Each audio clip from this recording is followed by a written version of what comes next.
Well, Parliament has heard that the South African National Defence Force imported a Cuban drug, which is called Heberon, into the country for months before applying for permission. Now, the drug authorities had twice rejected the application for use. Now, the drug reportedly cost 260 million rand. Cyril Xaba is the chairperson of the Portfolio Committee on Defence and Military Veterans, and he joins us live now.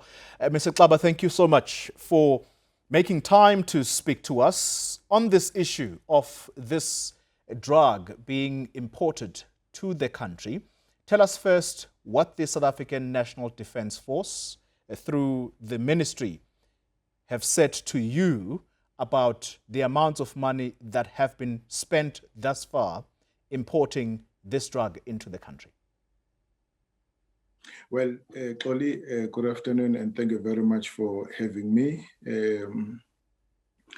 Indeed, we met with the representatives of the National Defence Force twice. First meeting was on the 3rd of February.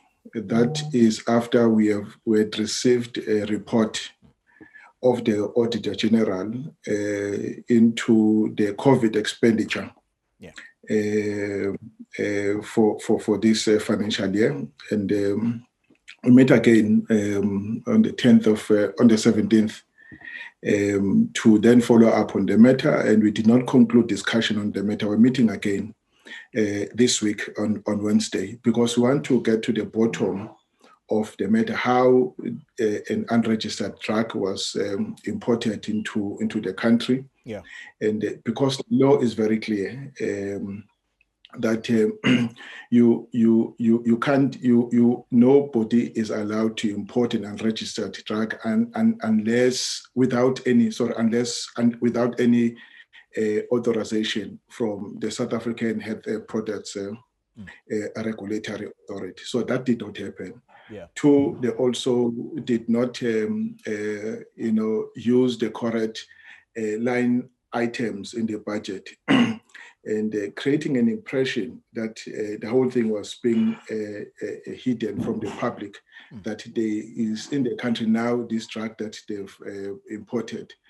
And they are saying that they needed this drug because they've heard from the sources in Cuba, in China, that it boosts the immune system and reduces hospitalization. And now that they were going to go on this war and be deployed, now as the last line of defense, they needed to ensure that they have a stronger immune system so that they can cope with the drug and minimize collateral damage, as it were. Yeah. Mr. Xaba, I'm going to insist again. An amount of 35 million rand, 35, was quoted earlier in the week as the amount of money that has been spent thus far importing this drug into the country. Are you aware of this amount, and can you confirm that on the record that such monies have been spent? Yes, that amount, 35 or 36 million rand, has been spent, and but the total price is 260 million rand. And but we were happy that the AG was able to reveal this. Remember, this is the initiative of the president, who said, "I'm releasing this money." But please note that the Auditor General will be following through,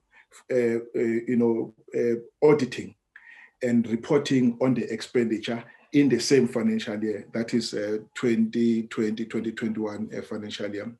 So the first report was released in August. They didn't pick up anything. That's the first report. It is in the second report that this matter was picked up. This report was released when all of us had retired to our villages. So it became our first item this year to make a follow-up on. Yeah. So they are coming back to give us explanations how it was possible that this could be done. You see, they said, look, the country was facing, biological warfare. We said, but what is that? Because that conspiracy theory had been ruled out by everyone else, and people had a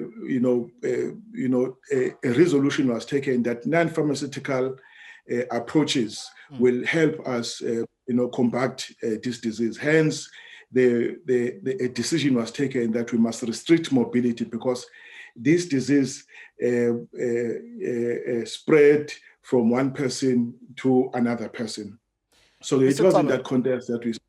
Yes, and I'm really sorry to cut in here, but because of time constraints, do we know then, right now, where this consignment of this drug from Cuba is being kept and whether or not it actually is going to be used? Because if I look at the report here from the CEO, it's quoting the CEO of the South African Health Products Regulatory Authority, Boitumelo Semeto, who says the application to try and approve this drug was rejected twice, in August and in October last year. So where is it being kept and what is the fate of it? Is it going to be used in the country, or is this, again, going to be wasteful expenditure? The regulatory authority has since come back to us to say that the integrity of the drug has not been compromised, basically contradicting the earlier report that said that the drug had been exposed to inappropriate temperature levels, which could possibly compromise its integrity. So we're happy that the drug is properly kept as number one.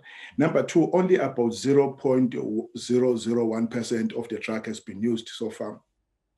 And number three, the SAPRA, the regulatory authority that you have just quoted, has since granted them, permission to use it for trial purposes. Now, what we want to know from SAPRA is how big must the trial size, because we are now sitting with close to 1 million vials. And if this is going to be used for trials, and would all this be used for trials, but I doubt if that would be possible. And two, what is the expiry date of this consignment? That information we don't know so far, and we need the Defense Force to grant SAPRA access so that they can look into all these matters. First, to confirm that the drug is properly kept. Two, whether the expiry date will actually take us to one, concluding the trials and then start utilizing the drug. Yeah. So these are matters that we are trying to grapple with as a portfolio committee. Yeah. All right. Mr. Klaba, I'm going to ask you to just remain where you are, because there are also questions around the minister and what she's supposed to have done here, because the understanding is that she told you in Parliament that she was definitely aware of this drug being purchased from Cuba, but as to the laws that protect or that are required for this drug to be brought into the country legally, she claims to not have been aware of that. So we'll ask you the question about what accountability should there be for the Minister, Nosvima Pisangagula. We'll do that in a moment. This is Newsfeed, the weekend edition. Very good afternoon to you. If you're just joining us, we are still in conversation with the chairperson of the Portfolio Committee on Defence and Military Veterans in Parliament. That's Cyril Klaba. Mr. Klaba, just as I was linking to that short break, I've mentioned there that the Minister of Defence, Nosvima Pisangagula, says she was well aware of this drug being purchased by her department, but she was not aware of the laws surrounding a drug being imported into the country.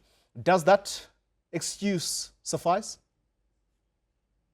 Well, look, our question to the minister is that now that we know that, one, the drug was unregistered, two, about every single law that governs the importation of drugs into the country was broken. What are you going to do about that?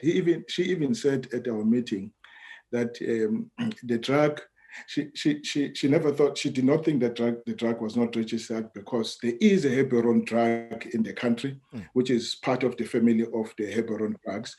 And she thought that probably that is one of those drugs that are already in the country legally.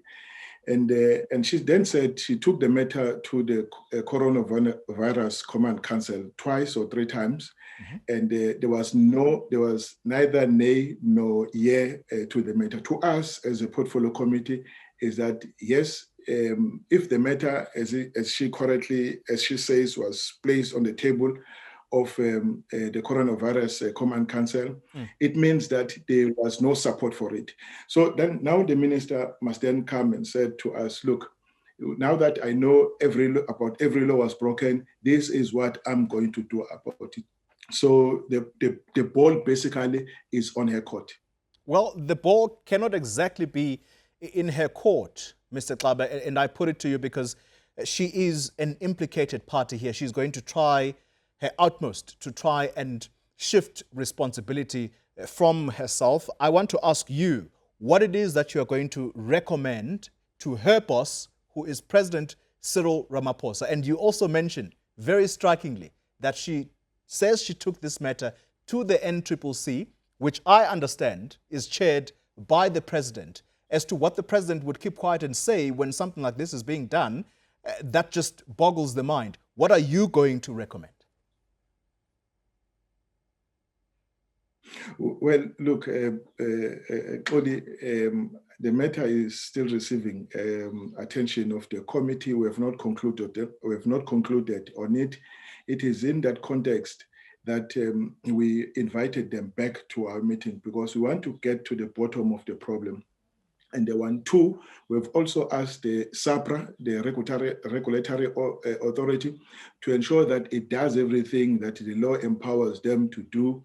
And the AG has said their scope was limited because they are outstanding documents.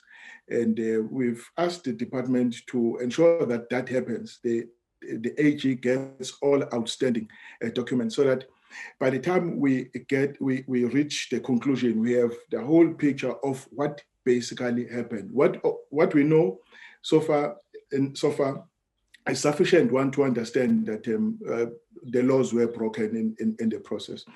But the president appoints the ministers, and the president was leading the charge against the virus, and only the Minister of Health was mandated by the president to leave no stone unturned to ensure that he looks for solutions wherever in the world the solution is found, is brought into the country. But as to how the SANDF stumbled upon this and why it was imported into the country, and that now today we're sitting with a potential fruitless and wasteful expenditure. Because I can tell you, there is vaccine that is being rolled out. I don't see this being used, but that's not for me to say that. The SAPRA must tell us what is going to happen. And we also don't know about the expiry date. Look, if the expiry date is about 2 or 3 months, in 3 months' time, so of course it means that the red lights are already flashing. But I'm not confirming that because we don't know what the expiry date is. We also don't know what the other documents that the Auditor General would say, and what conclusion in the end the Auditor General will make and then come and present to the portfolio committee. Mr. Xaba, let me ask a very simple question to you. It's a final question. It's not the first time that this minister has broken the law. She went to Zimbabwe and she ferried on the South African National Defence Force flight members of the African National Congress. Later, the ANC had to reimburse the department. There's another scandal that involved a family member of the minister. Why should this minister keep her job? You are asking a wrong person. You're posing the question to a wrong person. And Parliament doesn't appoint ministers. I want to leave it at that. Cyril Xaba, let's leave it there indeed. Thank you very much for your time. Well, perhaps the right person here to ask this question of is the president himself. Let's leave it there.